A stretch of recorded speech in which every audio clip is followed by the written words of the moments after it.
મુંબઈની અંદર એક ઝુંપડપટ્ટીની બહેન બંગલાના દાદરા ચડી જાય અને હાથમાં વાટકો, અને વાટકો જોઈને કે બેન ઘરે ખાંડ નથી, થોડી ખાંડ મળશે? એટલે તરત જ ઓલી ખાનદાન બાઈ હતી અંદર ગઈ અને ખાંડનો વાટકો ભરીને ગરીબ મહિલાને આપી.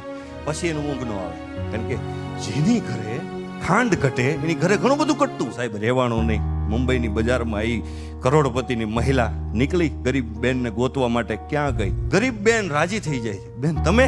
ની ગરીબ મહિલા હતી એને એમ કીધું કે બેન તારી ઘરે મીઠું છે?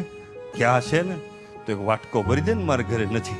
ધણી ટકોર કરે, એટલે તમારો સ્વભાવ સુધરો નહીં. આપણા ઘરે શું ઘટે તમારા માગવા નીકળાય? ત્યારે સાહેબ એ સ્ત્રીએ જવાબ આપ્યો, મીઠું એના ઘરે એટલા માટે માગવા ગઈ કે એને ફરી આપણા ઘરે કંઈક માગવા આવવું હોય ને તો એના પગ ભારે ન થાય ને એને સંકોચ ન થવો જોઈએ. ભલા માણસ